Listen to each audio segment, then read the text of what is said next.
En 1944, l'armée de l'air américaine disposait d'un parc de 10 000 appareils et d'un demi-million d'hommes stationnés en Grande-Bretagne.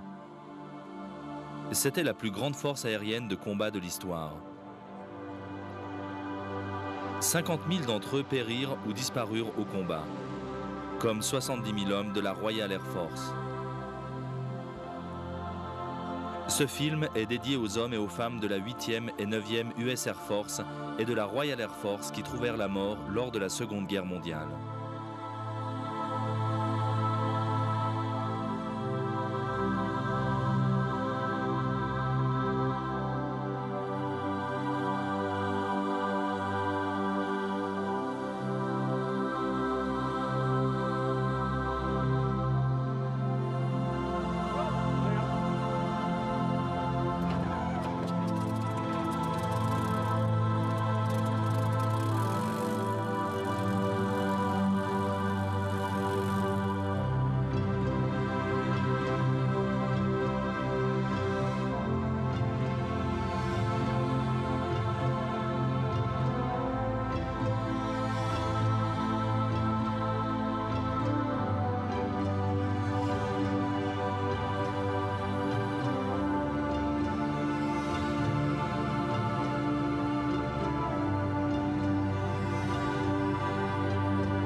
Janvier 1933, Adolf Hitler est élu chancelier.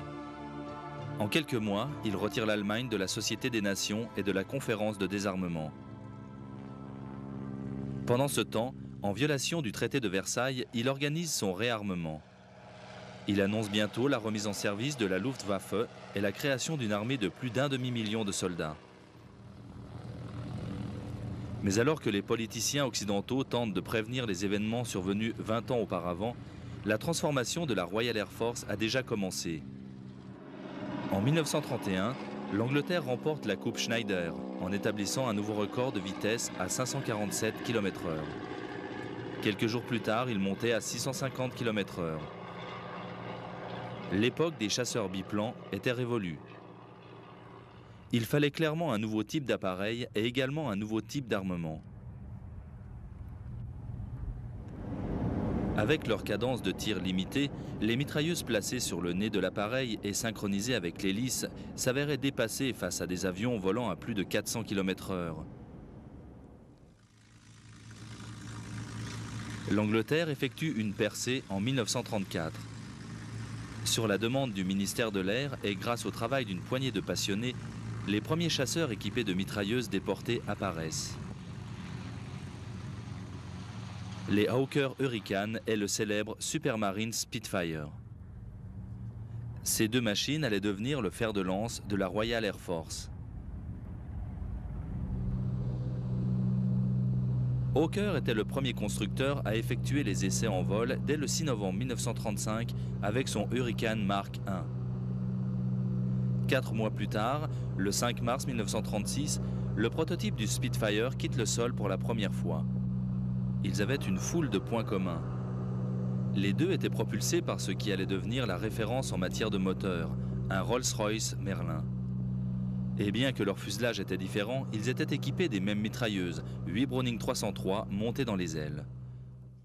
George Unwin allait devenir l'un des as de la Royal Air Force durant la bataille d'Angleterre. Le Spitfire était un excellent appareil. Il disposait d'une force de frappe considérable grâce à ses 8 mitrailleuses. Mais il n'était pas aussi efficace qu'un Hurricane, dont l'implantation des canons était plus compacte.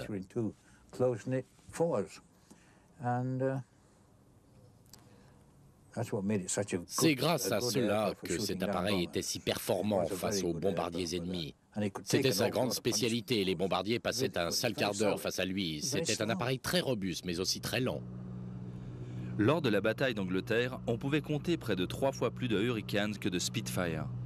Mais l'élégance de ce dernier allait devenir le symbole de toute une nation.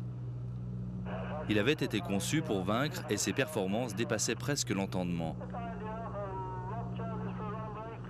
Le premier groupe à être doté de cet appareil était la 19e escadrille, basée à Duxford. Le premier vol aux commandes du Spitfire allait réserver des surprises aux pilotes accoutumés aux performances poussives des biplans comme le Gloster Gauntlet. C'était l'une des expériences les plus effrayantes de ma vie. Mais on s'est beaucoup amusé. C'était un vrai défi à relever parce que nous étions parmi les premiers à voler à bord. On n'avait que peu d'informations sur ces performances. Il y avait un bout de papier indiquant la vitesse de croisière, de décrochage et de vol plané.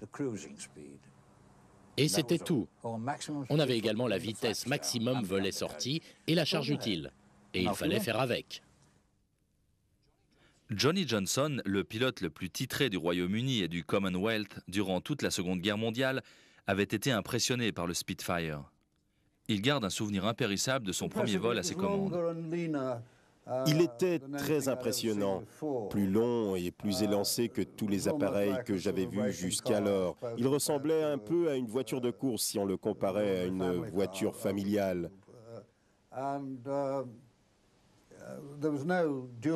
Il n'existait pas de modèle double commande. On vous montrait juste comment fonctionnait l'avion et c'était à vous de jouer.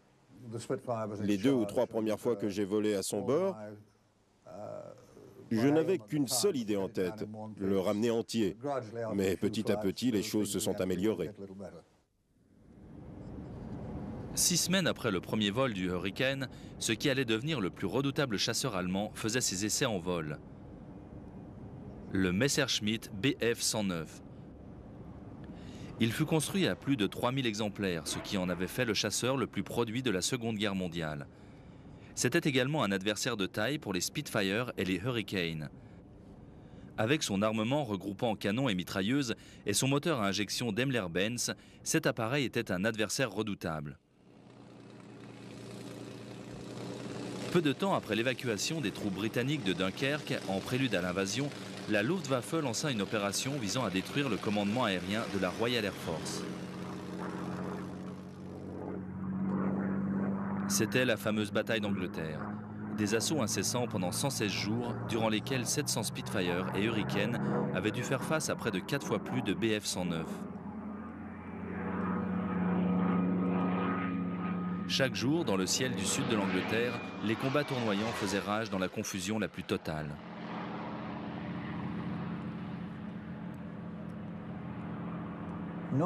Habituellement, une fois le combat engagé, vous abattez votre adversaire. Et ensuite, vous dégagez pour éviter de vous faire abattre. Mais dans cette bataille, il était rare de finir contre l'ennemi face auquel vous aviez commencé, à moins que vous ne le touchiez sévèrement dès le début, ce qui laissait peu de chance aux pilotes parce que ces pauvres gars étaient assis sur le réservoir d'essence. Si les Bf-109 étaient supérieurs aux Hurricane face aux Spitfire, le combat n'était certes pas gagné d'avance. Le plus souvent possible, les Hurricanes se lançaient à l'attaque des bombardiers pendant que les Spitfire s'occupaient de leur escorte de chasseurs. Lors de la plupart des engagements, les Spitfire avaient l'avantage sur les Bf-109. Les Messerschmitt devaient descendre pour défendre leurs bombardiers. C'était leur seule option. Une fois à notre hauteur, on avait l'avantage grâce à notre maniabilité. Les pilotes de Bf-109 tentaient d'échapper aux Spitfire en piquant vers le sol. Ils retrouvaient alors l'avantage grâce à leur moteur à injection face aux Merlin dont l'alimentation ne suivait pas.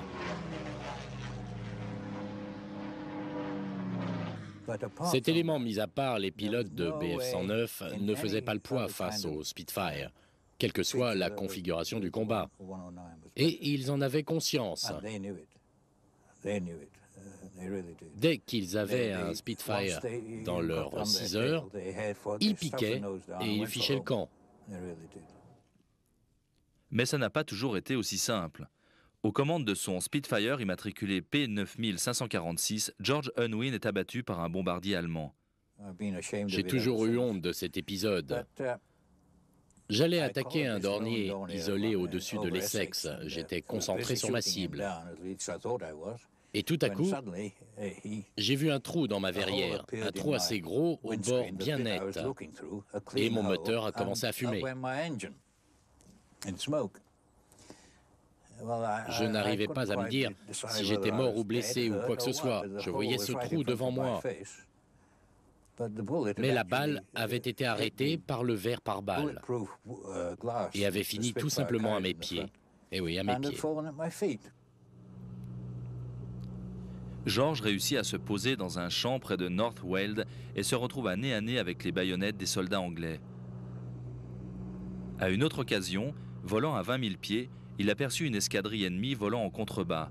Il l'observa longuement, attendant en retrait, espérant apercevoir un bombardier en maraude.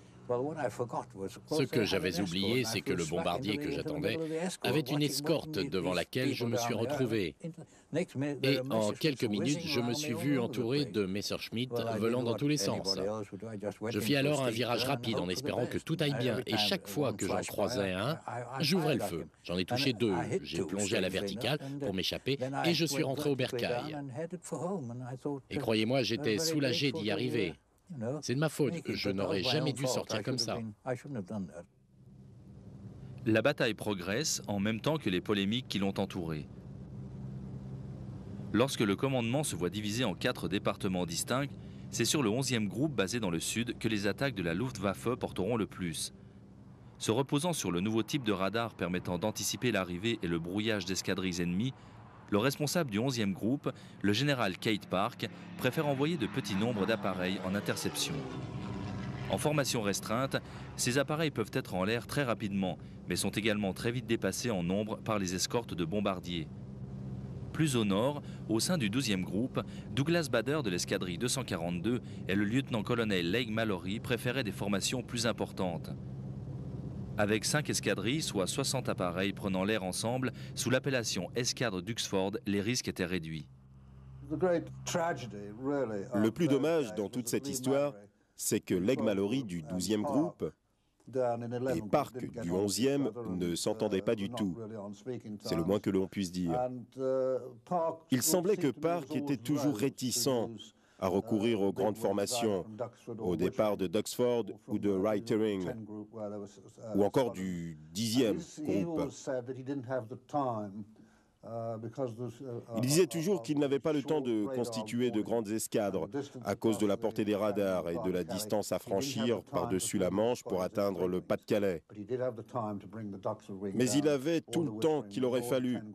Il a eu tort de ne pas tirer avantage des grandes escadres.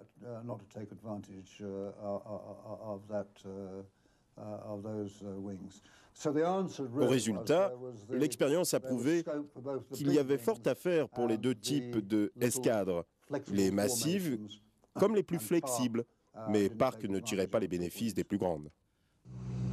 En septembre qui suit, forte de 5 escadrilles, l'escadre d'Oxford se voit faire face à une formation de dorniers escortée par une dizaine de M110.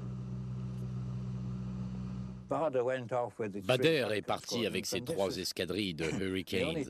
Et je crois que ce fut la seule fois depuis Dunkerque que l'on employait la configuration d'attaque numéro 1, comme on l'appelait avant la guerre. À savoir que les formations sont parties à l'assaut d'une autre formation sans restriction aucune. C'est ainsi que nous avons regardé depuis le sol tous ces Hurricanes partir à l'attaque 3 par 3 et dégommer ces Henkels. George et les autres pilotes de Spitfire attendaient qu'il n'y ait plus que quelques bombardiers encore en l'air pour se joindre à la mêlée et attaquer l'escorte des Messerschmitt 110. 24 Spitfire contre 10 110, pour nous c'était le paradis. C'était rarissime de voir la Royal Air Force surpasser les Allemands sur le point de vue numérique. 60 de nos appareils contre 40 des leurs, dont 30 bombardiers. Si ça avait été plus souvent comme ça, on aurait gagné la guerre plus tôt. Mais les grandes formations n'étaient pas les seules causes de polémique. Les ouvrages tactiques de la RAF d'avant-guerre spécifiaient que les appareils devaient voler en formation serrée de 3 appareils dites VIC. Cette tactique fut employée en 1940. Elle laissait malgré tout les appareils anglais en infériorité numérique face à la formation flexible de 4 appareils de la Luftwaffe.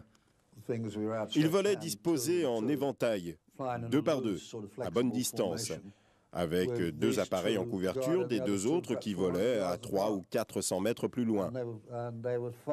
Ils nous étaient supérieurs, bien sûr, dans notre formation VIC, qui avait probablement dû être inventée par un fonctionnaire du ministère de l'Air qui n'avait peut-être jamais volé de sa vie.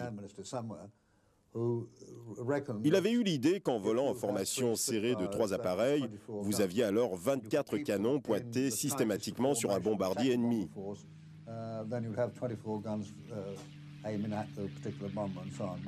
Mais c'était une tactique stupide, et le fonctionnaire qui a eu cette brillante idée est probablement responsable de la mort de nombreux jeunes pilotes en 1940.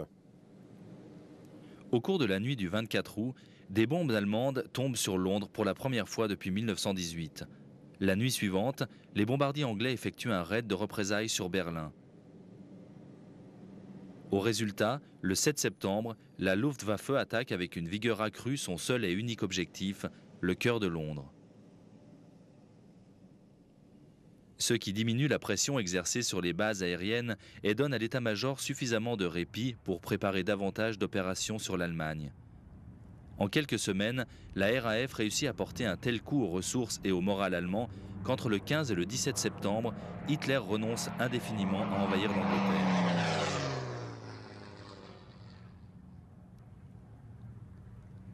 En 1941, soulagée de la menace d'invasion, la RAF passe à l'offensive en introduisant une nouvelle forme d'attaque dite de la ruche. Avec un groupe de bombardiers servant d'appât, le commandement de la RAF tente d'attirer la Luftwaffe dans les filets d'une masse considérable de chasseurs britanniques. Lors d'un tel raid au-dessus de la France, en août 1941, Johnny Johnson volait comme ailier dans une formation de 4 appareils en compagnie de Cocky Dundas, Jeff West et Douglas Bader. Dans le combat qui s'ensuivit, Johnson détruisit un ME-109, mais ce fut le dernier vol effectué aux côtés du désormais légendaire Bader. Bader avait entraîné un grand nombre de jeunes pilotes qui acquirent grâce à ses facultés innées de leader une grande expertise du combat aérien. Il était audacieux et détestait les Allemands. Il avait une capacité incroyable à garder le recul nécessaire dans le feu du combat aérien et à maintenir ses hommes groupés, ou à les reformer pour poursuivre l'objectif une fois l'obstacle éliminé. Douglas inspirait les gens, et c'était un meneur d'hommes naturel.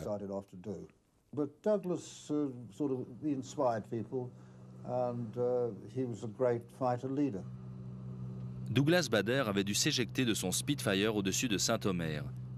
Sans l'appui de ses ailes, il est rapidement capturé et envoyé au fameux camp de détention de haute sécurité des pilotes alliés, le Stalag Luft 3. Alors que la guerre semblait s'éterniser, les avancées de la technologie de combat étaient à l'avantage soit d'un camp, soit de l'autre. En 1940, le Bf-109E était légèrement supérieur au Spitfire Mk1. Et en 1941, le Mk5 et le 109F se valaient plus ou moins. Ensuite est arrivé le Focke-Wulf 190 qui était de loin supérieur au Spit. En 1943, le Spitfire Mk9 est apparu. Il dominait toute la flotte aérienne allemande. D'année en année, la balle changeait de camp et en 1944, les Allemands ont créé le chasseur à réaction ME-262 et là, nous n'avions rien à leur opposer. Présenté en 1942, le Gustav 109G était reconnu comme étant la meilleure variante du redoutable Messerschmitt.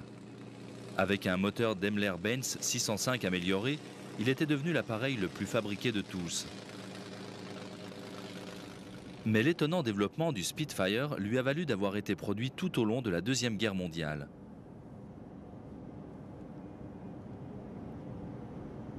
Avec environ 20 modèles différents et des moteurs dont la puissance a doublé, il n'est pas surprenant d'apprendre que les pilotes avaient leurs favoris. J'ai volé sur la plupart des Spitfire jusqu'au Mark 24. Mais le Mark II était la machine parfaite. Ce n'était pas le meilleur chasseur, mais sa maniabilité était inégalable, vraiment. Sa puissance s'alliait parfaitement à son poids.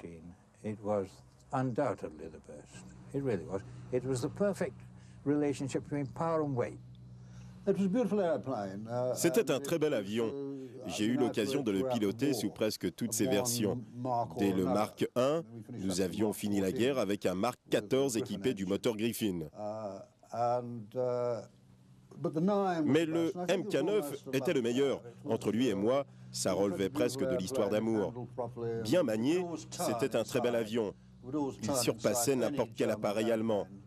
Le Spitfire 9 était plus rapide et pouvait aller plus en altitude que les avions allemands. C'était vraiment un appareil hors pair. À l'instar du Gustav, le Mark IX est entré en service en 1942. Transformé à l'aide d'un moteur Merlin gonflé à 2 étages, il est devenu l'avion le plus largement utilisé, représentant presque le tiers de tous les Spitfire conçus avec un moteur de ce type. Hormis son nez légèrement différent, il ressemblait à s'y méprendre au Mk5. Les pilotes de Focke-Wulf 190 qui les confondaient pouvaient le payer de leur vie.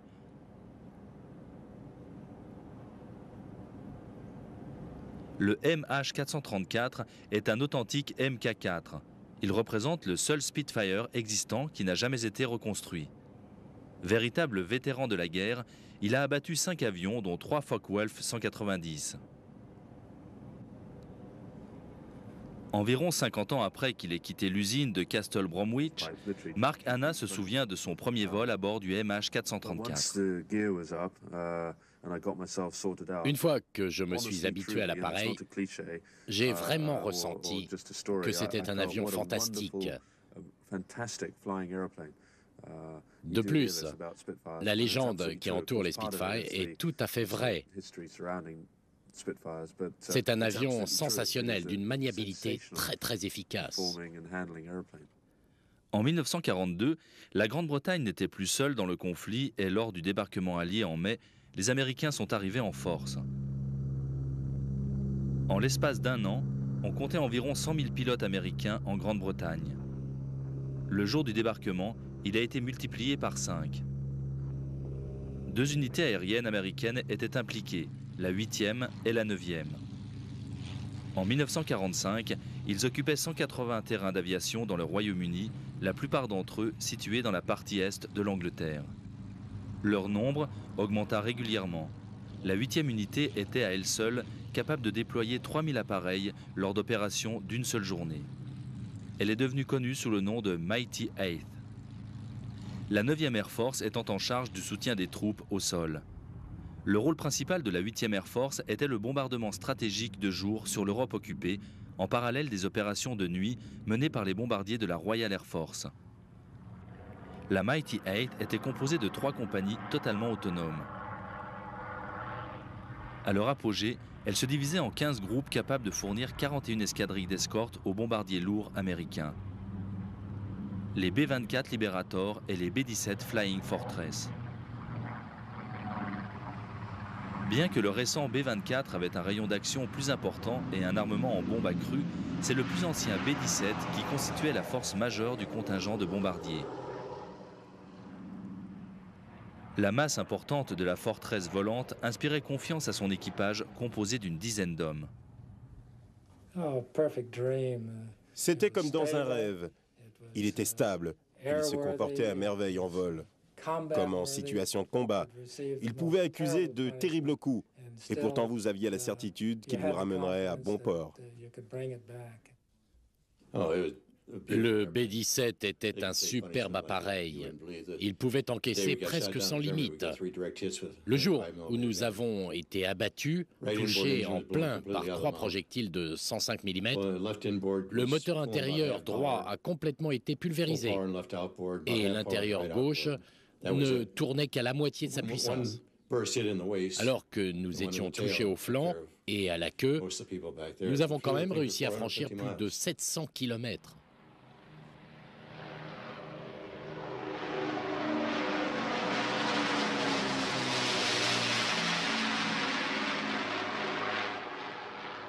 Alors que les opérations de jour menées par les B-17 augmentent d'intensité, les bombardiers lourds de la RAF multiplient eux aussi leur activité nocturne.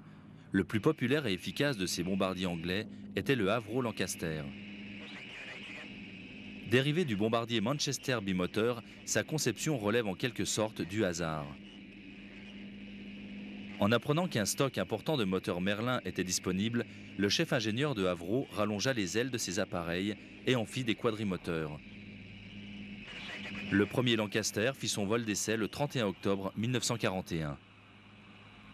Ses performances étaient absolument formidables. Sa vitesse maximale atteignait les 460 km/h. Il détenait également le record de capacité d'emport de charge de tous les bombardiers de la Seconde Guerre mondiale. C'était le seul appareil à pouvoir embarquer la fameuse bombe Grand Slam de 9980 kg. Au moment où le dernier Lancaster sortait des chaînes de montage, près de 7500 exemplaires avaient été produits.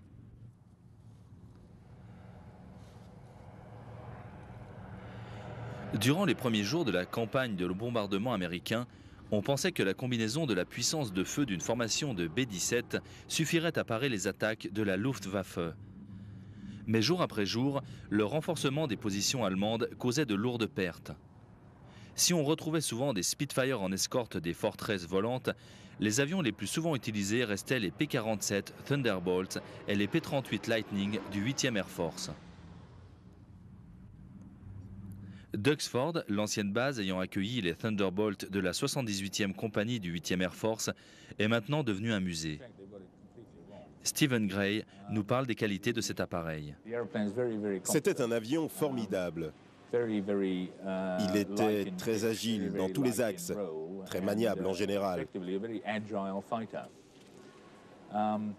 Il ne valait mieux pas se retrouver face à lui, à basse altitude, mais il était principalement utilisé à haute altitude.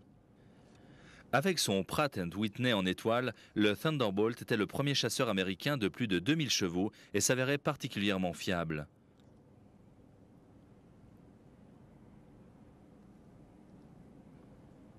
Comme le B-17, il était capable de subir de nombreux tirs. Mais avec la plus grosse cylindrée jamais produite, il avait tendance à intimider les pilotes au premier abord.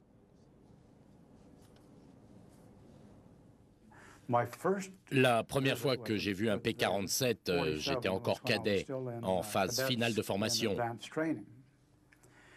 J'avais quelques heures de vol et on m'a dit « Voici un P-47 ». J'étais nez à nez avec ce monstre et je me suis dit que je ne mettrais jamais les pieds dans ce piège. Je ne voulais pas me retrouver aux commandes d'un engin aussi imposant. Je voulais plutôt un Mustang, un Air Cobra, un King Cobra ou même un Lightning. Je suis allé à Baton Rouge et j'ai été affecté à un Thunderbolt. Et voilà. Mais j'en suis très vite tombé amoureux. C'était un appareil fabuleux. Vu de l'extérieur, il faisait peur, mais il était formidable.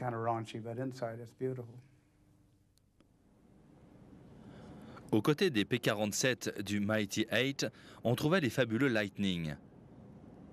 Le premier avion de combat produit par le fabricant californien Lockheed.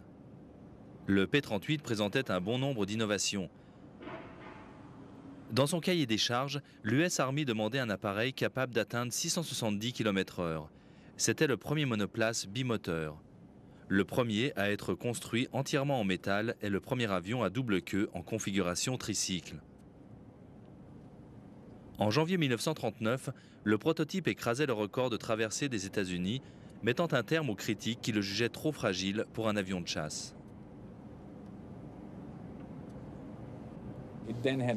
Il ne faisait pas l'unanimité.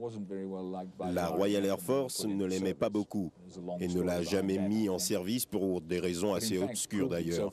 Mais il s'est rapidement révélé très efficace,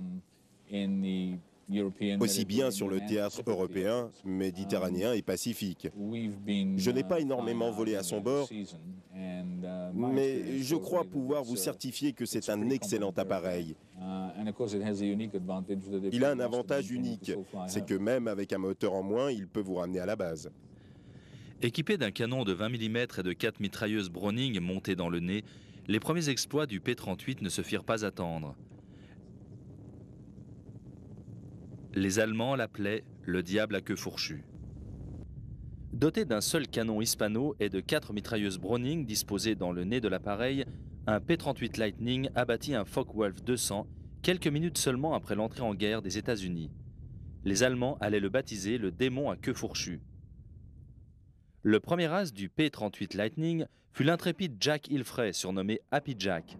Avec un total de 8 appareils ennemis détruits en mission, Jack avait été mobilisé puis réengagé pour totaliser 528 heures de combat en 142 missions. Lors d'un combat aérien au-dessus de Berlin, il abattit 2 ME-109. Bien que l'un des deux appareils percutât son P-38 et lui arracha 1 mètre de son aile droite, Jack fut capable de ramener son appareil en Angleterre. Sur un total de 10 000 P-38 construits, cet appareil peint aux couleurs de Jack et qui figure dans la Fighters Collection est le plus ancien des 6 derniers P-38 à pouvoir encore voler. Au cours de son premier tour de service, Jack a participé au débarquement en Afrique du Nord, où les armées du renard du désert, comme on surnommait le maréchal Rommel, subissaient les assauts redoutables d'un autre appareil américain, le Curtiss P-40 Kitty Hawk. Le plus récent des chasseurs Curtiss à être utilisé par la RAF, le Kitty Hawk est largement sous-estimé par les historiens. Je pense que la raison principale pour cela était la qualité de son moteur, comparable à celui des premiers Spitfire. Si on avait dû combattre exclusivement avec des Spitfire pendant toute la durée de la guerre, cet avion n'aurait peut-être pas eu la réputation qu'il a aujourd'hui. Mais le Kitty Hawk n'a jamais eu d'autre moteur que celui des origines, à la seule exception du modèle F, qui avait été doté d'un moteur Merlin. Si on l'avait doté d'un moteur comme celui du Mustang ou du Spitfire Mark IX, ça aurait été un avion insurpassable.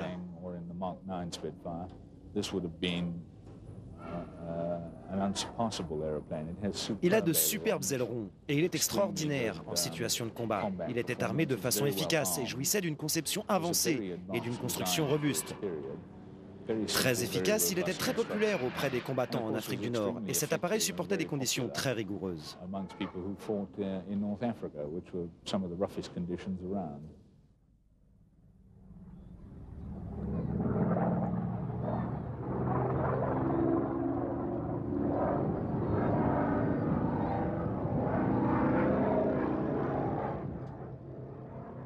Lors de la guerre du Pacifique, les Américains s'étaient équipés d'une gamme très vaste d'appareils de plus ou moins grande importance, du Grumman F-6 L4 au puissant Chancevaux Corsair.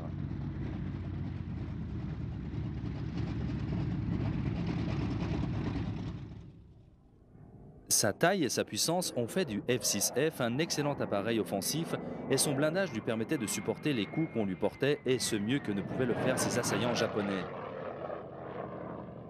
L'intervention des Hellcats en été 1943 fut décisive dans le renversement de la supériorité aérienne dans le Pacifique. Le prétendument invincible Zéro japonais ne régnait plus en maître des cieux. Premier avion à dépasser les 600 km/h, le F-4U Corsair était plus rapide que le Hellcat. Mark Hanna établit une comparaison entre le Corsair et le Zéro. Le Zéro était léger, très manœuvrable, presque applicable aux acrobaties aériennes. Sa puissance était de 1000 chevaux. Il était très manœuvrable, mais au final, assez lent. Avec le Corsair, vous aviez un moteur très puissant pour l'époque, doté de la plus grande hélice disposée sur un monomoteur. Il était blindé, sa capacité en carburant était très grande. Il était rapide, mais moins manœuvrable. En combat aérien, les Corsaires ne tenaient pas face aux Zéros dans les virages et en poursuite. Ils évitaient donc soigneusement ces manœuvres. Ils étaient plus efficaces en attaque à grande vitesse. Ils prenaient de l'altitude pour descendre à pleine vitesse sur leurs adversaires et remontaient ensuite, ce qui leur conférait un avantage certain sur les Zéros, qui étaient trop lents pour répliquer.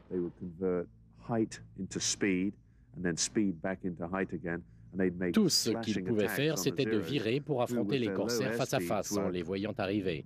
Le Corsair pouvait également sortir d'un duel aérien sans difficulté pour retourner au bercail.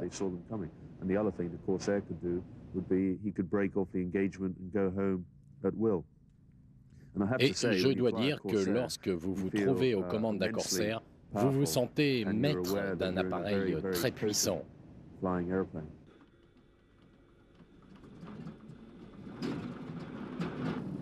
Mais ce fut le Thunderbolt qui fut l'avion américain construit en plus grand nombre d'exemplaires. Comme le Spitfire, il connut plusieurs versions et chaque pilote avait son modèle de prédilection. Fred Christensen, qui volait sur des P-47 avec la 56e escadre, a homologué 22 appareils ennemis abattus. Je pouvais sortir d'un virage mieux que n'importe quel chasseur allemand. Mon D-10 était remarquable. Je le préférais au D-25 qui était plus lourd et qui était équipé de nombreux accessoires automatiques, qui je pense étaient inutiles pour le pilote. Pour chaque kilo de charge utile que vous rajoutiez, il aurait fallu prévoir de les compenser avec 100 chevaux supplémentaires.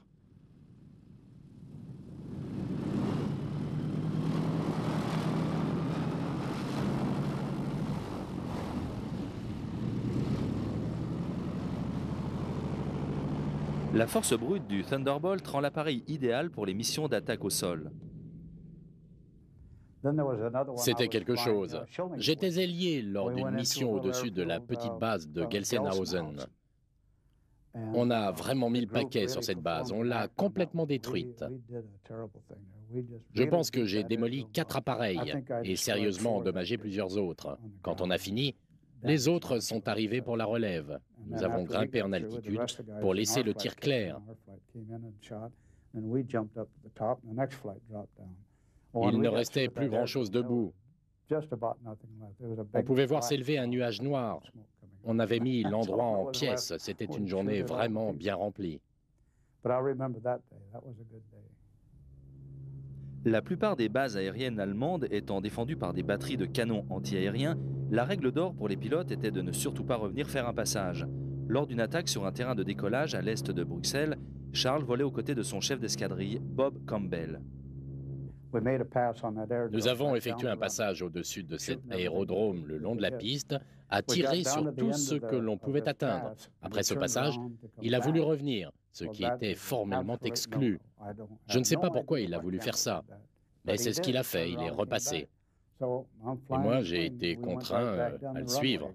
Nous sommes repassés et il a été touché. Et il a heurté la piste et a explosé sous mes yeux. J'ai traversé les flammes de son appareil. Arrivé à l'autre bout de la piste, j'ai redressé et j'ai regardé en bas.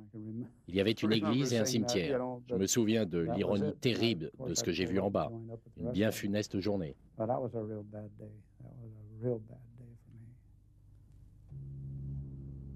À la fin du conflit, le groupe d'attaque 56 allait totaliser le plus de missions réussies en Europe, avec plus de 1000 appareils ennemis détruits à son actif. Fred Christensen était un pilote méticuleux, allant jusqu'à vérifier chacune des balles devant être tirées depuis son appareil. Après avoir abattu 5 avions ennemis, il reçut la permission express de réduire la portée de ses canons pour approcher l'ennemi de plus près, une manœuvre particulièrement hardie.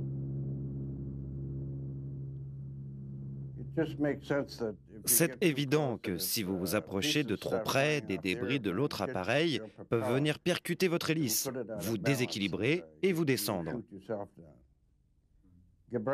Gabreski faisait comme ça. Il plongeait sur sa cible, on voyait les débris voler partout. Je lui ai dit une fois qu'il allait se flanquer en l'air.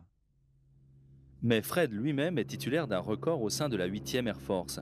Il a abattu à lui seul 6 avions ennemis en moins de 2 minutes. Nous escortions les bombardiers jusqu'à quelques kilomètres de Berlin. Et en nous éloignant d'eux, nous avons regardé en contrebas, par habitude, car nous ne rentrions jamais sans avoir vidé nos munitions.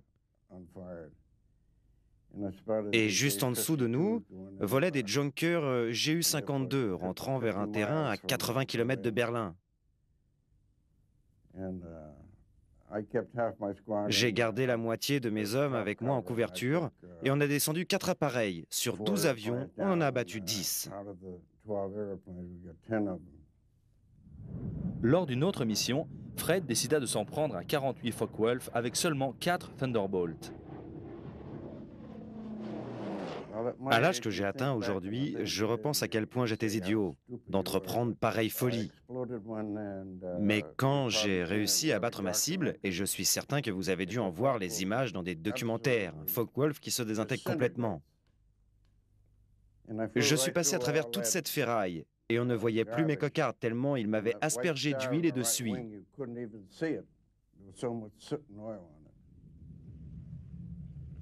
Mais à la fin de la bataille, les Américains ont abattu 6 appareils ennemis sans subir aucune perte.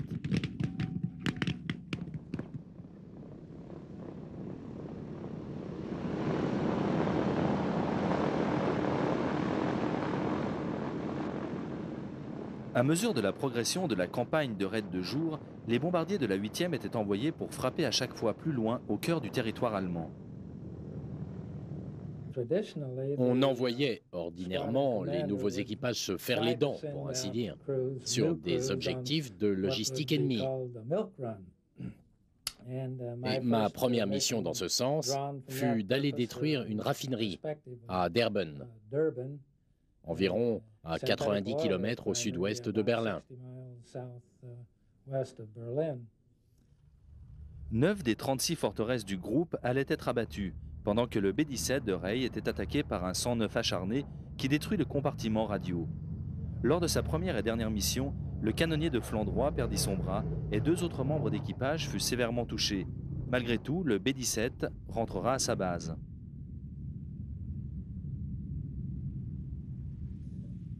À notre arrivée à la base, les mécaniciens et les techniciens chargés de remplacer les parties criblées de balles de notre appareil m'ont raconté avoir colmaté 480 trous de projectiles dans le fuselage de notre appareil.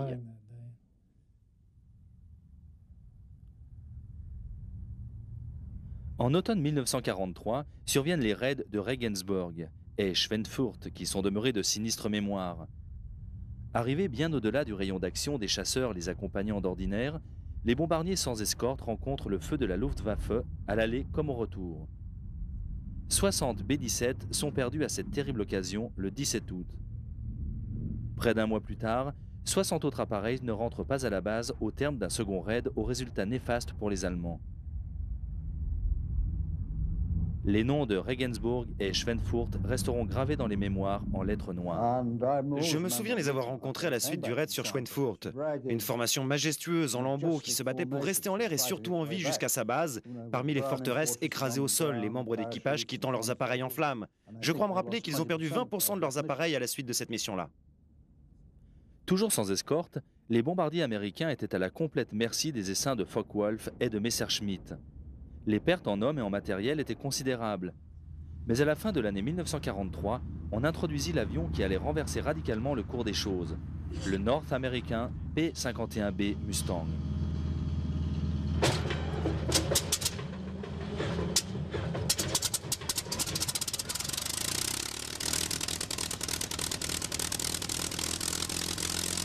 Propulsé par le moteur Rolls-Royce Merlin 61, il était supérieur en puissance à ceux des ME-109G et ce à n'importe quelle altitude. Au-dessus de 28 000 pieds, il volait à 110 km/h de plus que les FW-190. En plongée, il était plus résistant et fiable que les Focke-Wulf et les Messerschmitt. Mais de façon plus étonnante encore, il était capable d'aller accomplir ses exploits au-dessus de Berlin grâce à une autonomie accrue qui lui permettait de faire l'aller et retour sans peine.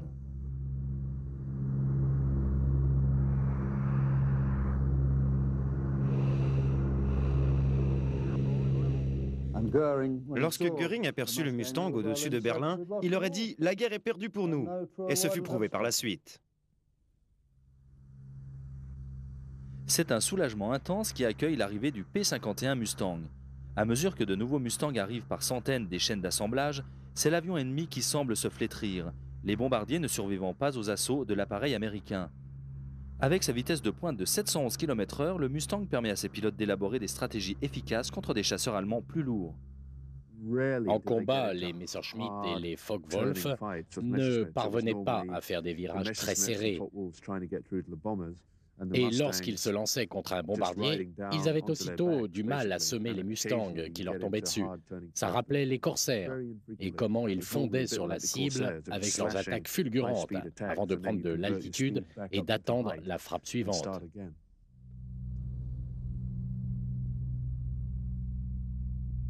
Avant peu, le Mustang avait remporté la maîtrise des airs au-dessus du territoire allemand et ce, presque sans appui.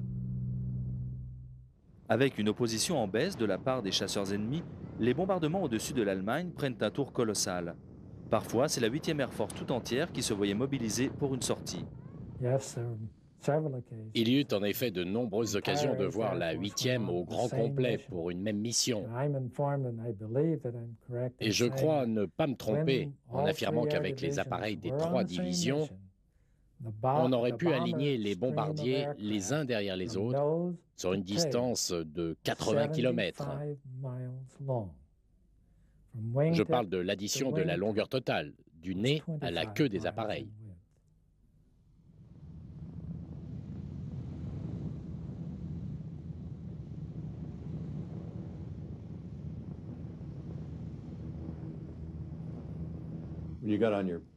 Pendant votre sortie, juste au moment où vous étiez prêt à larguer votre cargaison et qu'il n'y avait pas de moyen de quitter la trajectoire, vous voyez un véritable mur de DCA se dresser contre vous. À vous de passer au travers comme vous pouviez. C'était le moment le plus terrifiant de la mission. Si vous restiez dans l'obscurité, tout allait bien. Si vous voyez du rouge, c'est que vous n'alliez pas tarder à rencontrer des problèmes.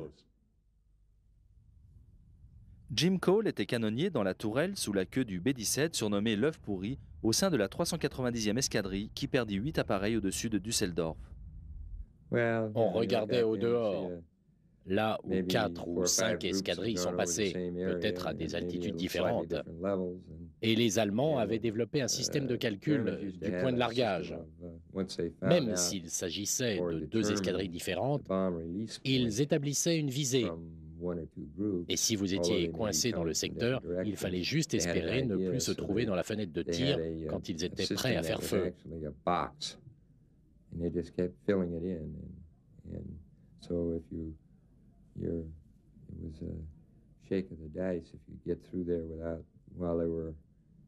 Et je me souviens que ce soir-là, après avoir largué nos bombes, un de nos appareils fut touché et nous nous sommes pris ces débris en même temps que les tirs de DCA. Et ça nous a complètement achevés. Comme le dit Pierre Klosterman, c'est totalement imprévisible. Dans un combat aérien, en près de 20 secondes, vous arrivez à cerner le type de pilote que vous avez pour adversaire et à évaluer vos chances de le battre. Mais avec la DCA, vous êtes tranquillement assis dans votre appareil et tout fonctionne. La seconde d'après, vous êtes dans les problèmes jusqu'au cou. La Luftwaffe se montre de plus en plus réticente à aller se frotter aux importants déploiements des forces aériennes alliées, confortant les pilotes dans l'idée qu'ils ont parfaitement mené leur plan de destruction systématique des ressources ennemies. Fred a fait de nombreuses fois partie de l'escorte des bombardiers ayant pris pour cible les villes de Schweinfurt, Brême et Cologne. J'avais visité l'Europe en 1935 et que durant mon séjour, j'avais pu admirer le vieux continent dans toute sa splendeur esthétique. Et ça m'a simplement bouleversé de voir une beauté comme la ville de Cologne réduite en cendres. Le 6 juin 1944, la 144e escadre canadienne, sous le commandement de Johnny Johnson, effectue 4 missions de couverture des plages normandes. 48 heures plus tard, à Sainte-Croix-sur-Mer, ils entrent dans l'histoire de l'aviation de guerre en étant les premiers Spitfire à atterrir sur le sol français. Le Spitfire Mark IX, immatriculé ML417, faisait partie du nombre. Dans un verger près du village, les Français accueillent les pilotes anglais avec des fleurs, des fruits et du vin.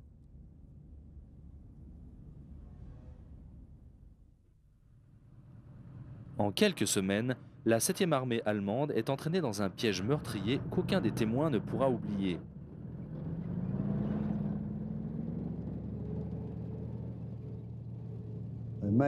Les Américains ont commencé à se disperser en août et la 7e armée allemande était coincée à Falaise.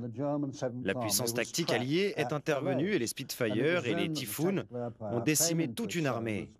La bataille de Normandie a été remportée par les forces aériennes tactiques et non pas par l'armée. Tout comme l'opération Tempête du désert a été conclue par les forces aériennes tactiques et non par l'armée.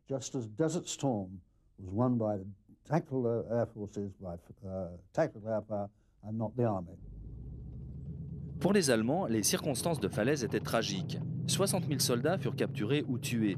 2000 tanks et canons furent détruits.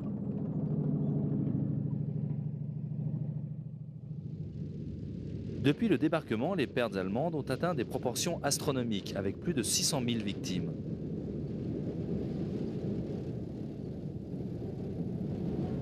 Entre le 6 juin et la fin août, les forces alliées effectuent 500 000 sorties, permettant à plus de 2 millions de soldats de débarquer en Europe. Paris est libéré le 25 août et les alliés poursuivent leur avancée vers le Rhin. Mais le 17 septembre, le désastre survient lors d'une opération au-dessus de Arnhem. Pour la 56e escadre, il s'agira du jour le plus terrible du conflit. Alors que l'escadre a été chargée de l'élimination des batteries de DCA, 39 Thunderbolts sont abattus. 8 des pilotes tombent en territoire allié, parmi lesquels Charles Rotzler.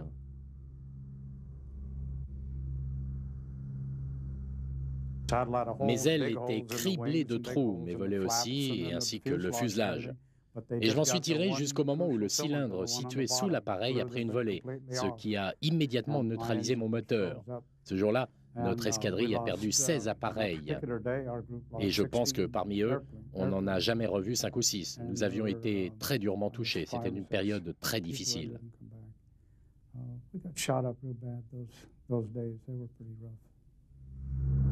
Mais pour les chasseurs et les bombardiers, il y avait aussi des moments plus légers. Une de nos blagues préférées était de monter très haut, au-dessus d'un bombardier que l'on choisissait, par exemple un avion qui effectuait la liaison d'une base à l'autre, et on restait sous le couvert des nuages,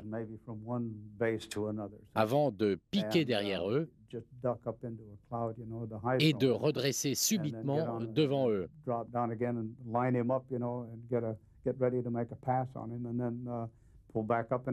Et cela créait un déplacement d'air, tel que ça les faisait tomber de leur siège. Et je me souviens de leur tête, un jour, que je volais très près de l'un d'eux, ils me montraient le poing, et ils m'envoyaient même des trucs par les hublots. On faisait aussi tout le temps des défis. Un petit appareil venait se placer près d'un grand et faisait une acrobatie, mettant l'autre défi d'en faire autant. Quand on ne pouvait pas, on coupait un moteur et par radio, on demandait au monomoteur d'en faire autant.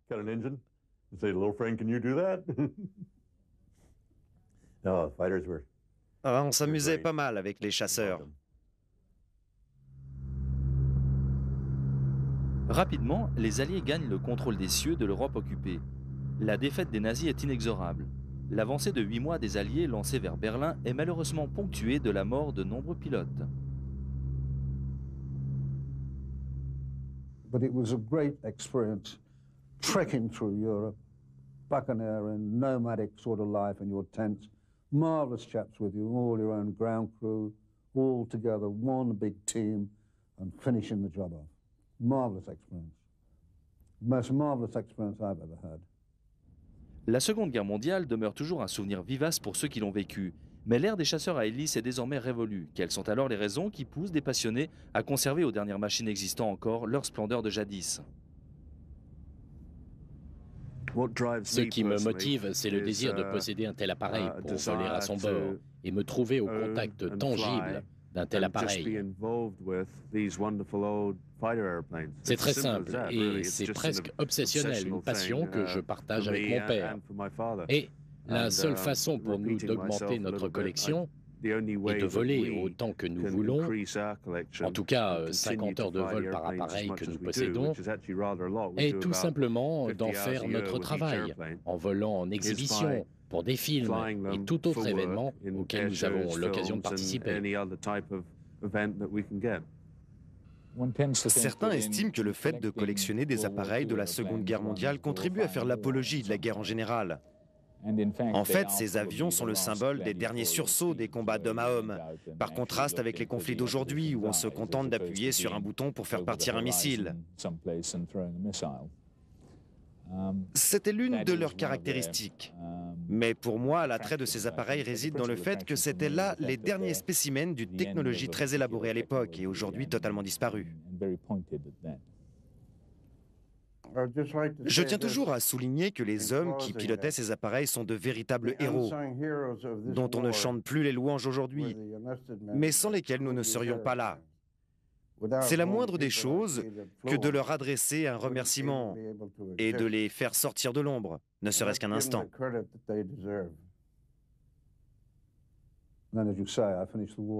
J'ai fini la guerre à un endroit nommé Celle, tout près de Belsen. Nous ignorions ce qu'était Belsen avant que les odeurs nous parviennent. Nous étions à 5 km et nous sentions les odeurs d'aussi loin. Les docteurs sont un jour venus nous dire qu'on envoyait tous les Juifs à la mort. Et ils nous ont fait transporter tout le matériel médical dont on disposait. Et c'est comme ça qu'on s'est rendu compte de toute l'horreur du régime nazi. Nous étions donc plus qu'heureux d'avoir pris part au démantèlement de cette dictature.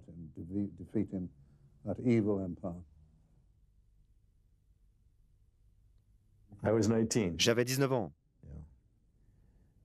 Cela semble s'être passé il y a si longtemps. On oublie facilement les mauvais souvenirs. On ne retient que les bons.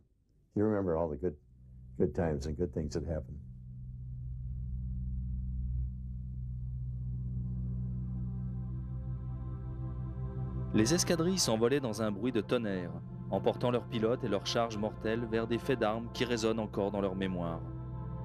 Les gens les regardaient partir et les accompagnaient par la pensée et les prières. Et c'était toujours un poids terrible sur le cœur lorsqu'on attendait leur retour, d'apprendre qu'ils n'étaient pas revenus de leur mission. Ils étaient si nombreux et si jeunes, trop jeunes pour les voir ainsi disparaître à jamais.